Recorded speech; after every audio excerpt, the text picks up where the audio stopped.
أما بعد أعوذ بالله من الشيطان الرجيم بسم الله الرحمن الرحيم أم حسبتم أنما خلقناكم عبثا وأنكم إلينا لا ترجعون صدق الله العظيم وصدق رسوله النبي الكريم الأمين ونحن على ذلك لمن الشاهدين والشاكرين والحمد لله رب العالمين إن الله وملائكته يصلون على النبي يا أيها الذين آمنوا صلوا عليه وسلموا تسليما الصلاة والسلام عليك يا سيدنا يا رسول الله يا أصحابك يا سارے حضرات کو شریف پڑھیے الصلاة والسلام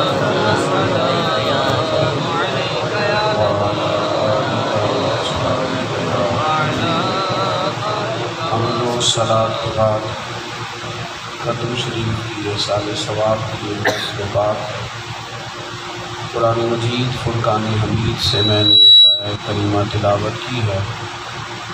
امید ہے کہ آپ میری بات پر زیادہ توجہ کریں گے۔ اللہ آپ کو مہنگے مہنگے موبائل دے پر ہمیشہ موبائلوں پہ ہی دھیان نہیں رکھنا چاہیے، اور بھی کئی کام ہیں کرنے والے، آپ میری بات پر غور فرمائیں گے۔ اللہ کریم نے قرآن مجید میں فرمایا ام حسبتم انما خلقناکم عبثا وانکم الینا لا ترجعون۔ قرآن پاک کی آیت کا ترجمہ ملاحظہ فرمائیے گا۔ رب فرماتا ہے کیا تم سمجھتے ہو کہ ہم نے تمہیں بیکار پیدا کیا، اور کیا تم سمجھتے ہو کہ تمہیں لوٹ کر ہماری طرف آنا نہیں؟ اللہ تعالیٰ نے اس کائنات کو بہت ساری حکمتوں کے ساتھ پیدا فرمایا، انسان کو بڑی صلاحیتیں دے کر دنیا میں بھیجا۔ لقد خلقنا الانسان فی احسن تقویم، انسان کو بڑا خوبصورت، بڑا باصلاحیت، بڑا باوقار بنایا۔ ہم یہ سمجھتے ہیں کہ شاید ہمیں جو وقت ملا ہوا ہے اسے ہم بیکار گزار دیں، بے فائدہ گزار دیں، لا یعنی اور بے مقصد چیزوں میں گزار دیں۔ تو یاد رکھیے کہ اللہ تعالیٰ نے کائنات میں ایک ذرہ بھی بیکار نہیں بنایا۔ ہر چیز کسی نہ کسی مقصد کے تحت ہے، کوئی نہ کوئی اپنی زندگی کا وہ معنی اور مفہوم رکھے۔ اور انسان چونکہ اشرف المخلوقات ہے، یہ تو زیادہ باصلاحیت ہے، باوقار ہے، اور اس کے ذمہ کام بھی زیادہ ہے۔ ہم پہچان نہیں پاتے ساری زندگی کہ میرے اندر صلاحیت کیا ہے۔ سب سے پہلے پہچانتے نہیں، اور جب پہچانتے نہیں تو پھر اس کے بعد کچھ طے بھی نہیں کرتے، پروگرام بھی نہیں بناتے کہ مجھے کرنا کیا ہے۔ اور اس کا نقصان پھر یہ ہوتا ہے کہ زندگی کا زیادہ وقت ضائع ہو جاتا ہے۔ ایک بڑا ٹائم ایسا ہوتا ہے جو ایسے کاموں کی نظر ہو جاتا ہے جس کا ہمیں کوئی فائدہ حاصل نہیں ہوتا۔ سب سے پہلے تو انسان کو یہ پہچاننا چاہیے کہ اس کے اندر کیا صلاحیت ہے، وہ کیا کر سکتا ہے۔ جو ڈیوٹی بھی وہ زندگی میں کر سکتا ہے اسے وہ کرنی شروع کر دینی چاہیے۔ آپ دیکھیے حضرت ابوبکر صدیق رضی اللہ تعالیٰ عنہ کے ذمے لگایا گیا کہ آپ میرے ساتھ چلیں گے ہجرت میں، اور مولا علی شیر خدا کے ذمے لگایا کہ آپ بستر پہ رہیں گے۔ ہر شخص کے ذمے محبوب نے ڈیوٹی تقسیم کی۔ جناب بلال حبشی کے ذمے یہ لگایا گیا کہ آپ مسجد شریف میں اذان پڑھیں گے۔ ہر آدمی صلاحیت رکھتا ہے، اس کے ذمے کچھ نہ کچھ ذمہ داریاں دین مقرر کرتا ہے۔ ہم یہ سمجھتے ہیں کہ شاید یار میں تو دیہاتی آدمی ہوں، میں شاید اتنے پیسے نہیں رکھتا، میرے پاس شاید ڈگریاں زیادہ نہیں ہیں، میں کوئی کام نہیں کر سکتا۔ اپنے آپ کو پہچانیں، دیکھیں ہم کیا خدمت سر انجام دے سکتے ہیں، کیا کردار نبھا سکتے ہیں دنیا کے اندر۔ اقبال ایک جگہ پہ کہتے ہیں کہ عجب نہیں کہ خدا تک تیری رسائی ہو۔ کہتے ہیں یہ کوئی انوکھی بات نہیں کہ تو اللہ تک پہنچ جائے، عجب نہیں کہ خدا تک تیری رسائی ہو، پر تیری نظر سے تو پوشیدہ ہے آدمی کا مقام۔ سبحان اللہ۔ تو بندے کی صلاحیت کو نہیں جان سکا، تو سمجھ نہیں پایا۔ کہ اللہ وہ حضرت سید سعدی شیرازی کے پاس بیٹھ کے ایک شخص نے اپنے دوستوں کی برائی شروع کر دی. میرے دوستوں میں یہ کمی ہے، میرے دوستوں میں یہ غلطیاں ہیں، میرے دوستوں میں یہ کمزوریاں پائی جاتی ہیں، میرے رشتہ داروں میں یہ غلطیاں ہیں. وہ گنواتا رہا. حضرت فرمانے لگے یار تو میری غلطیاں گنوا رہا ہے، خوبیاں بھی تو ہوں گی نا. ہمارا یہ کام ہوتا ہے جب ہمیں کوئی خوش کرے تو اس کی خوبیاں نظر آتی ہیں، اور جب کوئی ناراض کرے تو پھر اس کی کسی ایک بات سے ناراض ہو جاتے ہیں، پھر خوبیاں ساری بھول جاتے ہیں. حضرت سعدی سے اس نے کہا یہ خامی بھی ہے، یہ خامی بھی ہے، یہ خامی بھی ہے. آپ سمجھاتے رہے، لیکن جب وہ خامیوں پہ بزد رہا تو حضرت فرمانے لگے یار تیرے دوست اتنے برے نہیں، تیرے رشتہ دار اتنے برے نہیں جتنے تو نے سمجھ لیے ہیں. اور اگر برے ہوں بھی تو یاد رکھنا پانی بڑا گندا بھی ہو تو آگ بجھانے کے کام پھر بھی آ جاتا ہے. سبحان اللہ. بڑا میلا کچالا گدلا بھی ہو نا پانی تو پھر بھی آگ بجھانے کی صلاحیت کو پہچانا جائے اور پھر کوئی کام لیا جائے، وقت ضائع نہ کیا جائے. اللہ تعالیٰ لوگوں کو صلاحیت دیتا ہے، ٹائم ضائع کرتے ہیں. 4 پیسے آ گئے تو شہرت کا شوق لگ گیا. اگر اللہ تعالیٰ نے کچھ صلاحیت دے دی بولنے کی، سمجھنے کی، تو پھر ہم نے کوئی اور سلسلہ بنا لیا. ایک دانشور نے لکھا ہے کہ یہ جو لوگ کسی کو دھوکہ دیتے ہیں بڑے باکمال لوگ ہوتے ہیں. جو دھوکہ دینے والے لوگ ہوتے ہیں بڑے باصلاحیت ہوتے ہیں، بڑے تیز ہوتے ہیں. بڑے دیکھیں نا، کسی کو دھوکہ دینا آسان ہے، وہ بڑی منصوبہ بندی کرتے ہیں، بڑی پلاننگ کرتے ہیں، بڑے طریقے سے کسی کو شیشے میں اتارتے ہیں. کہتے ہیں اللہ تعالیٰ نے انہیں سمجھ بوجھ دی ہے، لیکن انہوں نے زیادتی یہ کی کہ اللہ نے جو صلاحیت اپنے فضل سے دی تھی اسے غلط جگہ استعمال کیا. اگر اس کا صحیح جگہ استعمال کرتے تو سوسائٹی کے اندر بڑی خیر لے آتے، یہ بڑا اچھا کردار ادا کر پاتے. لوگوں کو مطمئن کرنا، لوگوں کو سمجھانا یہ بڑا جانتے تھے. لیکن اگر اس کا مثبت استعمال کرتے. ہارون رشید کے پاس ایک بندہ آ گیا، اس نے کہا میں آپ کو کرتب دکھاؤں گا، انعام دوں گا. دکھاؤ. تو 12 سوئیاں تھی اس کے ہاتھ میں. کچی دیوار پر اس نے ایک سوئی پھینکی، وہ جا کے دیوار میں لگی تو دوسری پھینکی تو سوئی کے پیچھے جو سوراخ نہیں ہوتا، کیا کہتے ہیں اسے پنجابی میں؟ نکا. وہ جا کے اس کے نکے میں لگی. تیسری پھینکی تو وہ دوسری کے نکے میں لگی. 12 سوئیاں اس ترتیب سے، اتنا تگڑا نشانہ. شش کر اٹھے لوگ سارے. اب جب 12 سوئیاں مکمل ہوئیں تو لوگوں نے اس کی بڑی تعریف کی، اس کو بڑی داد دی. کوئی 10 روپے دے رہا ہے، کوئی 20 روپے دے رہا ہے، کوئی 100 روپیہ دے رہا ہے. مداری یہی کرتے نا. اس کا خیال تھا ہارون رشید بادشاہ ہے تو مجھے کوئی تگڑا انعام دے گا، مضبوط موٹی رقم ملے گی. اس کی نظر بادشاہ پہ تھی. جب سب لوگ چپ کر گئے تو بادشاہ کہنے لگا اسے باہر لے جاؤ، ستون کے ساتھ باندھو اور اسے 80 کوڑے مارو. اس نے کہا تو بھیا میری غلطی کیا ہے، کس بات کے کوڑے؟ میرا تو خیال تھا آپ انعام دیں گے، آپ کوڑے مروا رہے ہیں. تو بادشاہ سلامت کہنے لگے کوڑے اس بات کے ہیں کہ اللہ تعالیٰ نے تجھے اتنا پکا نشانہ دیا، تو مداری گھر بن گئے. اللہ نے اتنی بڑی صلاحیت دی اور تو کیا کر رہا؟ تو مداری دکھا رہا ہے، 10-10 روپے مانگ رہا ہے. میں تجھے فوج میں بھرتی کروں. یہ نشانہ دشمنوں پہ لگاؤ، دین کے غداروں پہ لگاؤ، تاکہ اللہ تعالیٰ تجھے اعزاز عطا فرمائے. اللہ نے صلاحیت دی ہے لوگوں کو. لوگ غلط جگہ پہ شوق آ گیا تصویریں لگانے کا، سیاست کرنے کو. چھوڑے یار، خدمت بغیر سیاست کے بھی ہو ہی جاتی. اگر کوئی کام کرنا ہو تو وہ بغیر نام کے بھی ہو ہی جاتا ہے. تختیوں کے بغیر بھی کام ہو ہی جاتا ہے. کوئی خدمت کرے، وہ جو اپنے آپ سے کوئی کام لے، کوئی ڈیوٹی سر انجام دے. نبی پاک صلی اللہ تعالی علیہ وسلم نے فرمایا سب سے خوبصورت مسلمان وہ ہے، سب سے خوبصورت سونا مسلمان وہ ہے کہ بے مقصد باتوں کو چھوڑ دے. جو فضول بات، جس بات سے تعلق نہیں اس بات کو چھوڑ. ہم نے وقت ضائع کیا زندگی میں، بیکار وقت گزارا. او جناب، صبح سے شام تک اتنا ٹائم گزر گیا ابھی تک ایک سپارہ قرآن پاک کا توفیق نہ ہو سکے، ایک تسبیح درود پاک کی نہ پڑھ سکے. کسی بیمار کی تیمارداری نہ کر سکے، کسی نماز جنازہ میں نہ جا سکے، کسی کو کھانا نہ کھلا سکے، کسی کی اشک شوئی نہ کر سکے، اور اس خوبصورت دین کے ماننے والے کہ جو دین کہتا ہے تو کچھ نہ کر سکے، تو اپنے بھائی سے مسکرا کے مل لینا، اللہ اس پر ہی صدقے کا ثواب عطا فرما دیتا۔ کوئی کام ہی نہیں کرتے، وہ بیٹھے ہیں، گپیں لگ رہی ہیں، لمبا ٹائم گزر گیا، تبصرے ہو رہے ہیں، تبصرے۔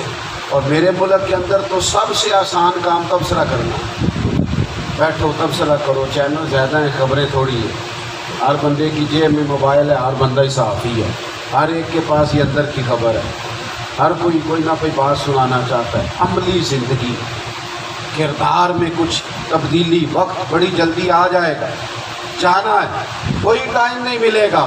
جب پیغام اجل آئے گا تو پھر ایک گھڑی آگے نہ ایک گھڑی پیچھے، اپنی تیاری کر کے 39 سال عمر پائی حضرت عمر بن عبدالعزیز نے، صرف 39، پوری 40 نہیں، 39 سال عمر میں انہوں نے پوری دنیا کو انصاف سے بھر دیا۔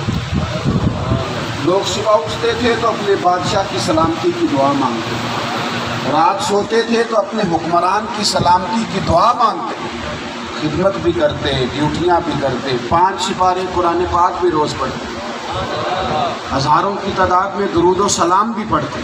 وقت کتنا پایا؟ 39 سال، لمبا نہیں، ہم تو سیدھے ہی نہیں ہو پا رہے۔ اپنی زندگی سے، اپنے اوقات کار سے کوئی کام لیا جائے۔ نبی اکرم صلی اللہ تعالیٰ علیہ وآلہ وسلم نے فرمایا، ایک شخص گلی سے گزر رہا تھا، اس نے دیکھا ایک درخت بالکل چوک کے اندر لگا ہوا ہے۔ ویسے تو اسلام درخت لگانے کی بات کرتا ہے، لیکن وہ لگا تھا بیچ چوک میں، اور کانٹے دار جھاڑیاں تھی درخت کے ساتھ، لوگوں کو تکلیف ہوتی تھی، رستے میں کانٹے پکڑ جاتے، اور پھر راہ بھی لوگوں کا رکتا تھا۔ اکیلے بندے نے کلاڑا اٹھایا، میں رب کے بندوں کا رستہ آسان کروں، میں اللہ کے بندوں کے لیے گنجائش بناؤں۔ یہاں کوئی کھڈا بن جاتا ہے نا، روز ہماری گاڑی گزرتی ہے، روز تبصرہ ہوتا ہے، بلدیہ والے کام نہیں کراتے، روز گفتگو ہوتی ہے، اے سڑک پتہ نہیں کدوں بننی، او خدا کے بندے گاڑی سائڈ پہ کر، آدھا گھنٹہ پورا کہیں نہیں چلتی، رستہ ٹھیک ہو جاتا ہے۔ لیکن زندگی کیا تبصروں کی نظر ہوگی؟ کیا بیٹھ کے ڈبیٹ کریں گے جو سارا ملک کر رہا ہے؟ اللہ کے پیارے رسول صلی اللہ علیہ وسلم نے فرمایا، اس شخص نے اکیلے نے فیصلہ کیا کہ اتنے سارے لوگوں کو جو تکلیف ہوتی ہے، ہزاروں لوگ اس سڑک سے گزرتے ہیں، اور یہ درخت تکلیف کا باعث بنتا، اکیلا کھڑا ہوا، اور صبح سے لے کے شام تک اس اکیلے نے وہ درخت کاٹ ڈالا۔ اس نے ایک درخت کاٹ کے لوگوں کا رستہ آسان کیا تھا۔ میرے محبوب فرماتے، رب نے اس کے لیے جنت کا فیصلہ فرما دیا۔ اللہ نے کہا اسے جنت دے دو، اس نے کوئی کام تو کیا، اپنے وجود سے کوئی خدمت تو دی۔ ہم بیکار وقت ضائع کرتے ہیں، ہمارے نوجوان ہیں، وہ کہتے ہیں بس ہمیں صبح جگائے کوئی نہ، رات جاگیں گے صبح سوئیں گے۔ جو آدمی اوور ڈوز ہوتا ہے نا سونے میں بھی، اس کی بھی تھکاوٹ نہیں اترتی۔ جو آدمی صبح 11 بجے سو کے اٹھتا ہے، وہ سارا دن تھکا ہوا ہے، سارا دن تکلیف ہے، اٹھتے ہی اس کا دل کرتا ہے کہ کوئی گولی کھا لوں میں، کس اللہ کے کچھ ہو ہوتا ہے، مجھے تازہ دم ہونا چاہیے تھا، اور تازہ دم تو نہیں ہونا تھا فجر پر، تازہ دم تو نے سویرے سویرے تو کبھی بڑوں سے پوچھتا نا، بزرگ پتا کیا کہتے تھے، میں سویرے اٹھ گیا، نماز پڑھی، پھر سبق پڑھیا، نماز پڑھی تو پھر یہ سبق نہیں کرتی، بولیے وہ صرف رمضان میں نہیں کھلتا تھا، سارا سال سبق پڑھتے ہیں، نماز، سبق، ڈھیر سارے کام، ڈھیر سارے تو سویرے ہو جاتے ہیں، سارا وقت ضائع گزر گیا۔ نبی پاک علیہ السلام نے فرمایا، یہ سورج جب صبح طلوع ہوتا ہے نا، تو وہ دن جو دن چڑھا ہے، وہ دن اعلان کرتا ہے، آج کوئی کام کرنا ہے تو کر لو، میں آج آیا ہوں، آج کے بعد دوبارہ نہیں آؤں گا۔ جو تاریخ اس سال کی آج گزر گئی، یہ تاریخ دوبارہ کبھی ہمیں ملے گی؟ آج ایک دن جو کم ہو رہا ہے ہماری زندگی میں، دوبارہ یہ ہمارے ہاتھ ہے، ہم کام ہی نہیں کرتے، گفتگو سن لیں، باتیں سن لیں۔ بعض لوگ اتنے سیانے ہوتے ہیں کہ ان کے پاس بیٹھے تو لگتا ہے سارا علم انہی کے پاس ہے، لیکن ایسا خوفناک علم ہے کہ نماز کا ٹائم آتا ہے تو چھپتے پھرتے ہیں، کوئی عملاً کوئی زندگی میں کام کرنے کی باری آتی ہے تو وہ کونوں خدروں میں چھپتے ہیں. کیا فائدہ نشستن گفتن برخاستن، بیٹھو باتیں کرو اٹھ جاؤ. حضرت عبداللہ بن عمر رضی اللہ تعالیٰ عنہ ایک جگہ سے گزر رہے تھے، بس میں بات سمیٹنے لگا. مجھے اندازہ ہے کہ آپ کا 12:30 کا ٹائم تھا اور ہم ویسے بھی تھوڑی تقریر کرنے کے عادی ہیں. حضرت عبداللہ بن عمر گزر رہے تھے تو ایک مقام پہ گھوڑے پہ سوار ہیں، ساتھ کچھ آپ کے اور لوگ بھی ہیں. رستے میں دیکھا ایک جگہ قبر ہے تو تھوڑا سا سائیڈ پہ ہو کے سواری روک دی، نیچے اترے، وضو فرمایا، مصلی بچھایا. ان لوگوں کے ساتھ ہوتے تھے مصلی. ہماری گاڑیوں میں بھی سارا کچھ ہوتا ہے، اللہ کرے مصلی بھی ہونے شروع ہو جائیں. آمین تو کہہ دیں. ہر پیٹرول پمپ پہ جگہ بنی ہے نماز پڑھنے کی، ہر جگہ. جو ملک میں خوبیاں ہیں وہ بھی کبھی کبھی سنا کریں. اتنا اچھا انتظام آپ کو کہیں نہیں ملے گا جتنا ہمارے ملک میں ہے نماز پڑھنے. ہر جگہ نماز کا بندوبست، وضو کا بند. اب جس نے نہیں پڑھنی اس نے مرضی سے نہیں پڑھنی، اب جس نے توجہ نہیں کرنی اس نے مرضی سے ہی. صاف ستھری جگہ، لیکن اس زمانے میں انتظام نہیں تھا. جناب عبداللہ ابن عمر نے وضو فرمایا، کہیں ڈھونڈ کے پھر مصلی بچھایا، نماز پڑھی. ساتھ جو خدام تھے وہ کہنے لگے حضور سمجھ نہیں آئی، آپ رکے بھی اور نماز بھی پڑھی اور اہتمام کیا. آپ فرمانے لگے رستے میں قبر آئی تھی، تم نے نہیں دیکھی؟ حضور دیکھی تو ہم نے بھی تھی. فرمانے لگے میری جب اس قبر پہ نظر پڑی نا تو میرے دل میں خیال آیا یہ قبر والا تو ترس گیا ہوگا نا کہ 2 رکعتوں کا ٹائم ہی مل جائے. یہ تو اندر تڑپ رہا ہوگا کہ 2 رکعتوں کا موقع مل جائے تاکہ میری قبر ٹھنڈی ہو، مجھے کوئی فائدہ. اب مل نہیں رہا ہوگا. تو فرمانے لگے میں نے سنا مجھے تو ملا ہوا ہے نا، میں نے سوچا مجھے تو موقع ملا ہے تو میں کوئی جلدی نہیں ہے 2 رکعتیں پڑھ نہ لوں. تو اپنی زندگی میں کوئی کام کیا جائے، اپنے آپ کو آراستہ کرے اعمال حسنہ کے ساتھ. 3-4 چیزوں پر پابندی رکھیں. بولیں تو ذرا احتیاط سے، سنیں تو ذرا کبھی کسی کا شکوہ نہ سنیں. غیبت بڑی خطرناک چیز، رشتے توڑنے میں، تعلقات توڑنے میں، نفرتیں پیدا کرنے میں لمبا کردار ہے. سنیں تو احتیاط سے، کہیں یار لینا دینا کوئی نہیں اس بات سے ہمارا. اور تیسری بات یہ ہے رزق کے مسئلے میں بڑے محتاط ہو جائیں. میرے نبی پاک علیہ السلام نے فرمایا جو وجود حرام سے پلے گا وہ جنت میں نہیں جائے گا. حلال اور طیب روزی کھائیں. اللہ نے اتنا بڑا پیٹ نہیں بنایا کہ 100 روٹیاں ایک ٹائم پہ جائیں. تو اتنا کٹھا کر کے کیا کرنا ہے؟ 1 روٹی سے پیٹ بھر جاتا ہے. اتنا تو اللہ نے وجود ہی نہیں بنایا. کیوں اپنی حیثیت سے بڑھ کر ہم کسی کے مال پر نظر لگائیں؟ بالکل طیب حلال، اور اس میں قناعت میں ویسے ہی برکت ہے. قربانی شریف کے ایام ہیں، کوشش فرمائیں ان راتوں کے اندر سورہ فجر کی تلاوت کریں، بابرکت دن ہیں. اور پھر جس طرح قربانی کا سارا گوشت گھر میں رکھنا جائز ہے نا، اس طرح سارا بانٹنا بھی جائز ہے. ہاں جی، کوئی حرج نہیں ہے. جن کے ہاں سارا سال گوشت پکتا ہے نا، پتہ نہیں خبر سچی ہے کہ جھوٹی ہے، لیکن مجھے کسی نے بتایا ہے کہ جس طرح چھریاں خریدی جاتی ہیں قربانی سے پہلے، جانور خریدے جاتے ہیں. مجھے پتہ نہیں، اگر جھوٹی ہو گئی تو چلے ٹھیک ہے آپ اصلاح کر دیں گے، پر مجھے کسی نے بتایا ہے کہ قربانی سے پہلے فریزر بھی کافی سارے لوگ خریدتے ہیں اور صحیح بھی کراتے ہیں. اللہ جانے خبر سچی ہے کہ ٹھیک نہیں ہے. بہرحال اگر ایسا ہے تو پھر اس سے احتیاط کریں. سارا سال جن لوگوں کے پاس گوشت وافر رہتا ہے وہ لسٹیں بنائیں. جس طرح ووٹوں کی لسٹیں بن جاتی ہیں نا، الیکشن کی بن جاتی ہیں نا، اس طرح غریبوں کی بھی بن جانی چاہیے. اور ایسا نہ کریں کہ وہ میں بہت بڑے لوگ آئے میں بڑیاں لینا لوائیاں تو پہ لوگوں نو کھڑا کیتا پھر میں گوشت ونڈیا. کیا کرتے ہو صاحب؟ آپ کے پاس لسٹیں ہیں، آپ ان غریبوں سے کہیں جناب آپ گھر جائیں، ہم آپ کے گھر آئیں گے.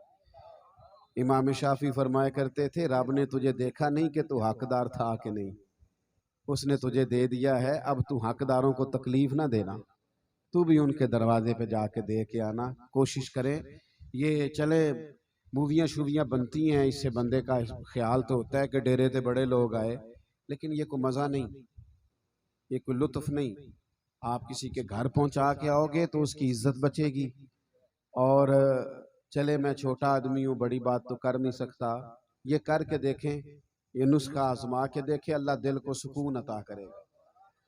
آپ اپنی قلبی اپنے اندر راحت محسوس کریں گے کہ میں نے کسی کی مدد اس کی دہلیز پہ جا کے کی، اللہ کتنا اس سے راضی ہوتا ہے۔ لوگوں کو آزمائیں نہیں، تکلیف نہ دیں، پریشان نہ کریں۔ اگر کسی کو دینا ہے تو عزت کے ساتھ دیں۔ اللہ تعالی ہمارے مرحوم حاجی اکبر صاحب کی بخشش فرمائے، اور اللہ تعالی ہماری اس حاضری کو قبول فرمائے۔ وما علینا الا البلاغ۔ اللہ احد لم یلد ولم یولد ولم یکن له کفوا احد۔ بسم اللہ الرحمن الرحیم۔ قل هو اللہ احد اللہ الصمد لم یلد ولم یولد ولم یکن له کفوا احد۔ بسم اللہ الرحمن الرحیم۔ قل هو اللہ احد اللہ الصمد لم یلد ولم یولد ولم یکن له کفوا احد۔ بسم اللہ الرحمن الرحیم۔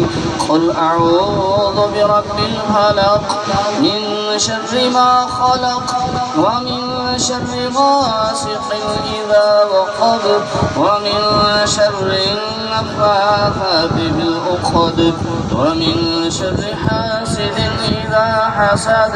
بسم اللہ الرحمن الرحیم۔